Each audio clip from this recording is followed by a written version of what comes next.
నమస్కారం అండి. సాధుకులారా, మన శరీరంలో 5 పంచవాయువులు ఉండడం జరిగిందండి. ఈ యొక్క 5 పంచవాయువులు కూడా సమతుల్యంగా లేకపోతే మనం అనేక రకాల అనారోగ్య సమస్యలకి గురవ్వడం జరుగుతుంది. అందులో మేజర్‌గా ఉండే అనారోగ్య సమస్యలు ఏంటంటే మనకు థైరాయిడ్ సమస్య, అలాగే సరిగ్గా మాట్లాడలేకపోవడం, జ్ఞాపకశక్తి కోల్పోవడం, చురుకుగా మనం ఉండలేకపోవడం, కొంతమందికి స్టమక్‌కి సంబంధించి కడుపులో ఏదో తిరుగుతున్నట్లుగా అనిపించడం, గ్యాస్ట్రిక్ ప్రాబ్లమ్, మలబద్ధకం, అలాగే మరి కొంతమందికి ఆస్తమా సమస్యలు, అలాగే శరీరం తొందరగా అలిసిపోవడం, ఏ పని చేస్తున్నా సరే ఆ పనిలో కావలసినంత శక్తి లేకపోవడం, మరి కొంతమందికి చర్మం మీద ర్యాషెస్ రావడం, అలాగే చర్మ వ్యాధులు, మరికొందరు రక్తహీనత, బీపీ, షుగర్, ఇలా రకరకాల అనారోగ్య సమస్యల్ని ఎదుర్కోవడం జరుగుతుంది. మరికొందరైతే మానసికమైన ఆలోచనలతో, భావోద్వేగాలతో విపరీతంగా వారు ఆలోచిస్తూ డిప్రెషన్‌లోకి వెళ్ళిపోవడం జరుగుతుంది. ఇలా రకరకాల అనారోగ్య సమస్యలకి గురవ్వడం జరుగుతుంది. దానికి గల మూల కారణం ఏంటంటే మన శరీరంలో ఈ యొక్క 5 పంచవాయువులు కూడా సమతుల్యంగా లేకపోవడమే. అయితే మొదట ఈ 5 పంచవాయువులేంటి? ఇవి ఏ విధంగా మన శరీరంలో పనిచేస్తాయి? ఏ ఏ పంచవాయువు లోపించడం వల్ల మనకు ఎటువంటి అనారోగ్య సమస్యలు వస్తాయి అనే విషయాన్ని ఈరోజు వీడియోలో తెలుసుకోబోతున్నాం. దాంతోపాటు ఈ యొక్క 5 పంచవాయువులు సమతుల్యంగా ఉండాలంటే మనం ఎటువంటి ప్రాణాయామాలు చేయాలి, సాధన ఎలా ప్రాక్టీస్ చేయాలి అనే విషయాన్ని కూడా మీకు నేను తెలియజేయబోతున్నాను.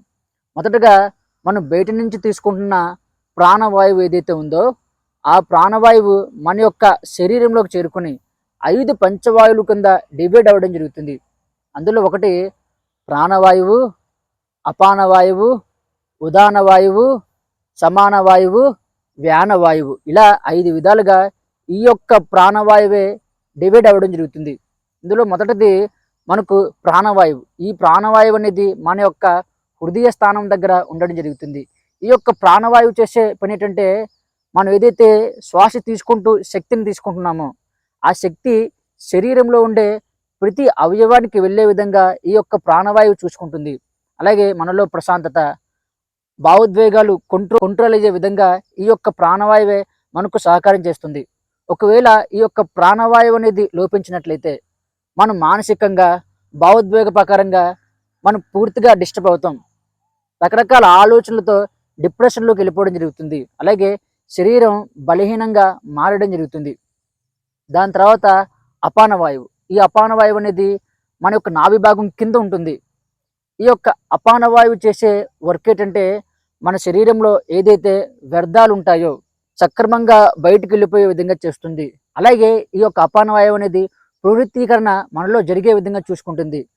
ఎప్పుడైతే ఈ యొక్క అపాన వాయువు అనేది మనలో లోపిస్తుందో మన శరీరం పైన క్రాషెస్ వస్తాయి. అలాగే చర్మ వ్యాధులు వచ్చేందుకు మనకు అవకాశం ఉంటుంది.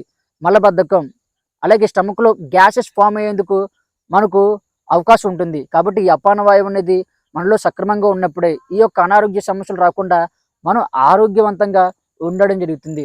తర్వాత ఉదాన వాయువు. ఈ యొక్క ఉదాన వాయువు అనేది మన యొక్క కంఠస్థానం దగ్గర ఉంటుంది.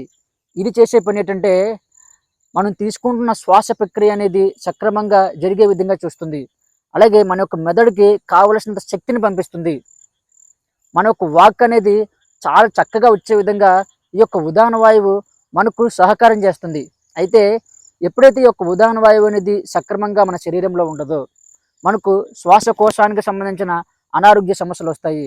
మన శరీరం తొందరగా అలసిపోతున్నట్లుగా అనిపిస్తుంది, ఆవేశం వస్తుంది, శ్వాసని సరిగ్గా తీసుకోలేం, అలాగే మన యొక్క మాటలో స్పష్టత ఉండదు, అలాగే మతిమరుపు రావడం, ఆందోళనగా ఉండడం, ఏకాగ్రత కోల్పోవడం, ఇలా రకరకాల అనారోగ్య సమస్యల్ని మనం ఎదుర్కోవడం జరుగుతుంది. దాని తర్వాత సమాన వాయువు. ఈ సమాన వాయువు అనేది మనకు నాభి భాగం అంటే ఇక్కడ మణిపుర చక్రం దగ్గరలో ఉంటుంది. ఈ యొక్క సమాన వాయువు అనేది మన యొక్క జీర్ణకోశం అనేది అద్భుతంగా పనిచేసేందుకు ఇది సహాయపడుతుంది.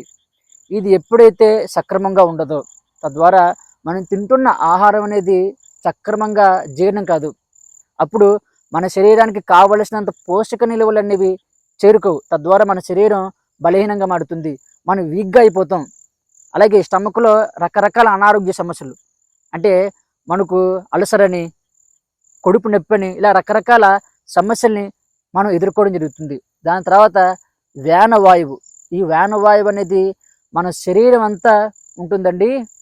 ఇది చేసే పని ఏంటంటే మన శరీరంలో ఉండే బ్లడ్ అనేది అన్ని అవయవాలకు సక్రమంగా వెళ్ళే విధంగా చూసుకుంటుంది. నాడీ వ్యవస్థను కూడా ఈ యొక్క వాయువే చూసుకుంటుంది. ఈ యొక్క వాయువు లోపించినట్లయితే మనకు రక్తహీనత వస్తుంది. చాలామంది పక్షవాతం వస్తుంది అంటారు. ఇది లోపించడం వల్లే రావడం జరుగుతుంది. అలాగే మన యొక్క సూక్ష్మ శరీరంలో ఏదైతే నాడీ వ్యవస్థ ఉందో అవి దెబ్బతినడం జరుగుతుంది. బ్లాకేజెస్ ఏర్పడతాయి. అలాగే బీపీ, తద్వారా షుగర్, ఇలా రకరకాల అనారోగ్య సమస్యలకి మనం గురవడం జరుగుతుంది. దానికి గల కారణం ఈ యొక్క 5 పంచవాయువులు కూడా మన శరీరంలో సక్రమంగా లేకపోవడమే. ఉండవలసిన స్థాయిలో అవి ఉండకపోవడం, అంతకు మించి ఎక్కువైనా సరే మనం సమస్యలను ఎదుర్కోవడం జరుగుతుంది. అయితే ఎందుకు ఇవి సమతుల్యంగా లేవు, అనేక రకాల ఇబ్బందులు ఎందుకు వస్తున్నాయంటే మనం శ్వాసని సక్రమంగా తీసుకోలేకపోవడమే. తద్వారా మనం ఇన్ని రకాల అనారోగ్య సమస్యల్ని ఎదుర్కోవడం జరుగుతుంది. ఒక్కసారి నేను చెప్పిన విషయాల ద్వారా మీకు ఎటువంటి అనారోగ్య సమస్యలు ఉన్నాయి, మీలో ఏ వాయువు లోపించడం వల్ల మీరు ఏ సమస్యలు ఎదుర్కొంటున్నారనే విషయాన్ని కామెంట్ బాక్స్లో తెలియజేయండి. తద్వారా మీరు ఏ విధంగా మీ జీవితంలో ముందుకెళ్ళాలి అనే విషయాన్ని మా ద్వారా మీరు తెలుసుకోగలుగుతారు.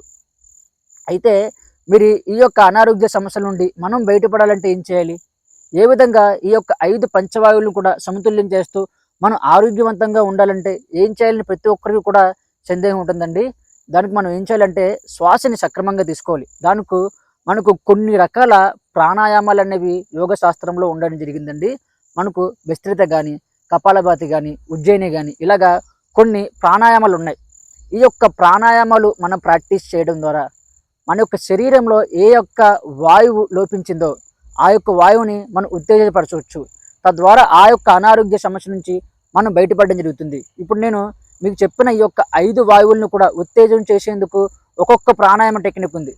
అయితే అవన్నీ కూడా మీరు గురుముఖంగా నేర్చుకోవాలి. ఎందుకంటే అవి మీకు గురుముఖంగా కాకుండా మీకు మీరుగా చేసేటప్పుడు అవి ఎలా చేయాలి, ఏ విధంగా ప్రాక్టీస్ చేయాలి, దానికి కొన్ని ముద్రలు కూడా ఉంటాయన్నమాట. ఆ ముద్రలు వేసి కొన్ని ఆసనాలు వేసి మీరు సాధన చేయడం ద్వారా, దాంతోపాటు కొన్ని ఎక్సర్సైజెస్ చేయడం ద్వారా మీకు ఏదైతే అనారోగ్య సమస్య ఉందో ఆ యొక్క అనారోగ్య సమస్య నుంచి పూర్తిగా బయటపడి మీరు ఆరోగ్యవంతంగా, ఆహ్లాదవంతంగా ఉండడం జరుగుతుంది. కాబట్టి ఈ యొక్క క్లాసెస్ మేము ఆన్లైన్లో అందజేస్తున్నాము. ఎవరైనా ఇంట్రెస్ట్ ఉన్నవారు జాయిన్ అవ్వచ్చు. అలాగే మీకు ఏమైనా డౌట్స్ ఉన్నా, సందేహాలు ఉన్నా సరే కామెంట్ బాక్స్లో తెలియజేయండి. వీడియో నచ్చినట్లయితే లైక్ చేయండి. అలాగే వీడియో అందరికీ షేర్ చేయండి. Thank you.